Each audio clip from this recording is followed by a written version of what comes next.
बिस्मिल्लाहिर्रहमानिर्रहीम। मुझे उम्मीद है कि आप सब दोस्त जो हैं खैरियत से होंगे और मेरी बहुत सारी दुआएं आपके सब के लिए। और आज का जो हमारी जो क्लास है वो है रीजन्स के मतलब कि रीजन्स क्या होती हैं और रीजन को किस तरह से जो हैंडल किया जाता है। और उसके बाद अगर फ़र्ज़ करें को वर्टिकल टारगेट आ गया या हॉरिजॉन्टल टारगेट आ रहा है तो उसको किस तरह से देखा जाता है। और बाद में अगर आपको किसी रीजन में फ्रिक्वेंसी चेंज करनी है तो फ्रिक्वेंसी क्या होती है और फ्रिक्वेंसी को किस तरह से चेंज किया जाता है। तो सबसे पहले तो हम डेफिनेशन देख लेते हैं कि जो है रीजन होती क्या है। What is region in civil 3D corridor. In civil 3D region is a designated area, यानी एक मखसूस हिस्सा होता है area along a corridor that has unique characteristic, यानी उसके अंदर डिफरेंट किस्म की यानी मुख्तलिफ़ किस्म की करैक्टरिस्टिक्स उसकी जो है खसूसियात होती हैं। Such as different road width, यानी विड्थ में अगर फ़र्क आ रहा है तब, दैन कॉन्फ़िगरेशन में फ़र्क आ रहा है तब, या डिज़ाइन स्टैंडर्ड में फ़र्क आ रहा है तब। Region allow you to divide a corridor into distinction section, यानी कॉरिडोर को मुख्तलिफ हिस्सों में तकसीम करने की इजाज़त देती है। आपकी रीजन्स होती हैं each with its own set of properties and feature, यानी हर एक की जो अपनी फ़ीचर्स और प्रॉपर्टीज़ होंगी वो एक से दूसरे में मुख्तलिफ होती हैं। उसके बाद आगे चलते हैं। Regions are use for region, किन चीज़ों के लिए इस्तेमाल की जाती हैं। Define different design zones along the corridor, यानी अगर आपके डिफरेंट डिज़ाइन आ रहे हैं कॉरिडोर के ऊपर तो उनको डिफ़ाइन करती है। Apply unique cross sections profiles और मटेरियल टू स्पेसिफिक एरियाज़, ठीक है। Control the placement of corridor features like lane, shoulders and side walks, manage varying design standards or regulations along the corridor, organize and simplify complex corridor design। तो ये तो सारी चीज़ें थी जो कहाँ पे इनको इस्तेमाल किया जाता है रीजन्स को।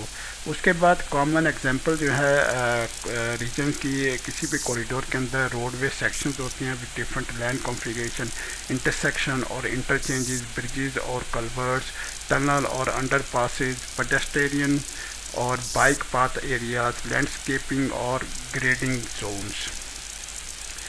उसके बाद एक लास्ट चीज़ है इसके अंदर, you can create and manage region using the following tool, यानी ये वाले टूल्स होते हैं बेसिकली हम जो है रीजन को क्रिएट करने के लिए जो हमें हेल्प कर रहे होते हैं। क्रिएट रीजन हो गया, एडिट रीजन हो गया, रीजन प्रॉपर्टीज़ हो गया, कॉरिडोर टारगेट्स हो गया। तो हम टारगेट के बदौलत भी आज जो है बात करेंगे, जिसमें वर्टिकल टारगेट होती हैं और इसमें हॉरिजॉन्टल टारगेट्स होती हैं। यहाँ पे ना आपको एक कॉरिडोर नज़र आ रही है। कॉरिडोर में देखें कि आपके पास ना कॉरिडोर के अंदर एक जो है मैंने एक ऑफसेट अलाइनमेंट भी लगाई हुई है, ठीक है। ये देखें ऑफसेट अलाइनमेंट लाई हुई है। जैसे अगर कोई बस ट्रैवल कर रही है तो साइड पे बस की पार्किंग के लिए एरियाज बने होते हैं, बस टर्न्स बने होते हैं, ठीक है। तो उसके लिए अगर कॉरिडोर को किस तरह से शेप दी जाती है, किस तरह से हॉरिजॉन्टली जो है टारगेट किया जाता है, तो आज हम सबसे पहले ये देखते हैं।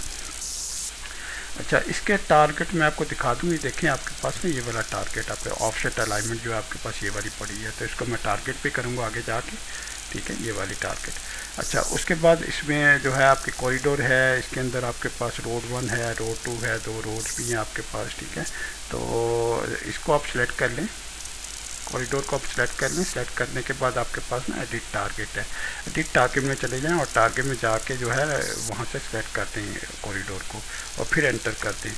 जब आप एंटर करेंगे तो आपके पास ना जो है पूरा जो मैपिंग है ना टारगेट की, वो सारी मैपिंग आपके पास आ जाएगी, ठीक है। और उसके अंदर क्योंकि आपने लेफ़्ट साइड पे टारगेट कर रहे हैं तो यहाँ पे देखें लेन आउटसाइड सुपर लेफ़्ट जो है इस साइड पे विड्थ टारगेट, क्योंकि विड्थ में फ़र्क डालना है आपने, फ़र्क आएगा, ठीक है। तो इसको सिलेक्ट कर लें। इसको सिलेक्ट करने का नीचे आ जाएंगे तो नीचे आपके एरिया में आपके पास ना आप RD1 लेफ़्ट ये वाला वो टारगेट है जो मैंने अभी आपको बताया, तो उसका नाम भी आपको दिखाया था। जैसे अगर यहाँ पे देखें तो यहाँ पे आपके पास आ भी रहा है, ठीक है। और इसको क्लिक कर दें, चेक कर दें, इसको चेक कर दें, अप्लाई करें, ठीक है। उसके बाद इसको कैंसिल करते हैं और अब ओके करते हैं। जैसे ओके करेंगे देखें आपके पास ना जो है उसी तरह से शेप आ गई है कॉरिडोर की, जिस तरह से आपका जो है ऑफसेट अलाइनमेंट थी और उसको उसने टारगेट करके उसी तरह की शेप उसको दे दी है, ठीक है। उसके बाद आती है आप जो है मुख्तलिफ रीजन जो है डिवाइड कर सकते हैं। रीजन में अगर फ्रिक्वेंसी आपने चेंज करनी है, फ्रिक्वेंसी बढ़ानी है, फ्रिक्वेंसी कम करनी है, तो उसको भी आप जो है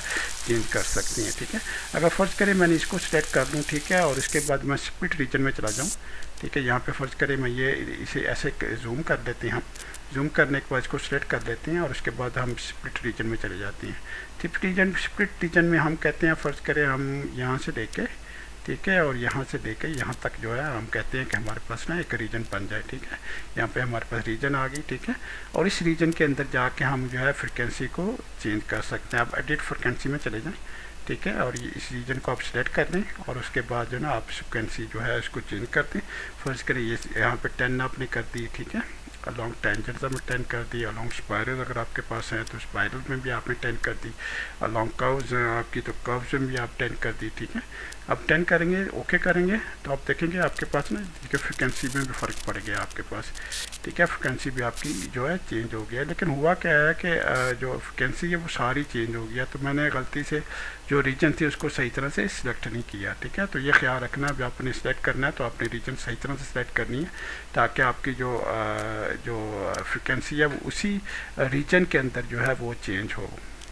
अच्छा, आपने देखा था ना यहाँ पे मैंने ना रीजन क्रिएट कर ली थी। अब रीजन को ना मैं स्प्लिट कर देता हूँ। स्प्लिट इसलिए कर देता हूँ ताकि आपको पता लगे कि क्या चेंजेस आ रहे हैं, किस में चेंज कर रहे हैं। फ़र्ज़ करें ना हम इस वाले हिस्से में ना, ये वाली रीजन है और इसके अंदर जो है हम जाके फ्रिक्वेंसी को चेंज करना चाहते हैं, तो इसको सेलेक्ट कर लें, उसके बाद एडिट फ्रिक्वेंसी में चले जाएं, ठीक है, और इसको जो है क्लिक करते हैं, ठीक है। इसको आप क्लिक कर देंगे तो उसके बाद आपके जहाँ पे अलॉन्ग दी टेंजेंट्स है वहाँ पे उसको स्मूथ करने के लिए आप उसकी फ्रिक्वेंसी कम कर दें, ठीक है। और आप अलॉन्ग दी स्पायरल्स है, अगर आपके पास स्पायरल्स हैं, अगर नहीं है तो उसे छोड़ भी देंगे तो कोई फ़र्क नहीं पड़ता। अगर स्पायरल है तो फिर आपको सेलेक्ट करना ज़रूरी है। उसके बाद कर्व्स भी हैं तो वो भी आपने सिलेक्ट करनी है। तो कर्व थोड़ा सा कर्व जिसके अंदर है तो मैंने उसको ना जो है 10 कर दिया, ठीक है।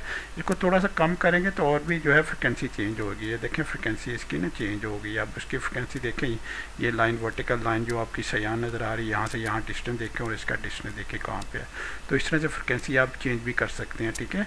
और बाद में जो है अगर आपको ज्वाइन करनी है तो ठीक है, तो यहाँ पे इसको जाके यहाँ पे ज्वाइन भी कर सकती हैं, ठीक है। तो ये इस तरह से आपके पास ना आपके पास दोबारा ज्वाइन हो जाएगी और उसकी जो फ्रिक्वेंसी है वो चेंज हो जाएगी, ठीक है। फ्रिक्वेंसी बहुत ज़्यादा कम नहीं करें, अगर बहुत ज़्यादा आप कम कर देंगे तो फिर इससे मसाइल क्या होंगे, कंप्यूटर आपका रिबूट करेगा या हार्डवेयर आपको सपोर्ट नहीं करेगा और जो आपकी जो ड्राइंग है बार बार क्रैश होगी। अगर बार बार ये क्रैश होती है तो ज़ाहिर है फिर काम करना दुश्वार हो जाएगा, काम करना इतना आसान नहीं रहेगा। तो चलें, अपना ख्याल रखिएगा इंशाल्लाह, ठीक है। अगली वीडियो में मुलाकात होगी। ये जो वीडियो है ये बड़ी इंपॉर्टेंट वीडियो थी, ये ज़रूर शेयर कीजिएगा दूसरों के साथ ताकि दूसरों को भी फ़ायदा हो। अपना ख्याल रखिए। अल्लाह हाफ़िज़। अस्सलामु अलैकुम वरहमतुल्लाहि वबरकातुहू।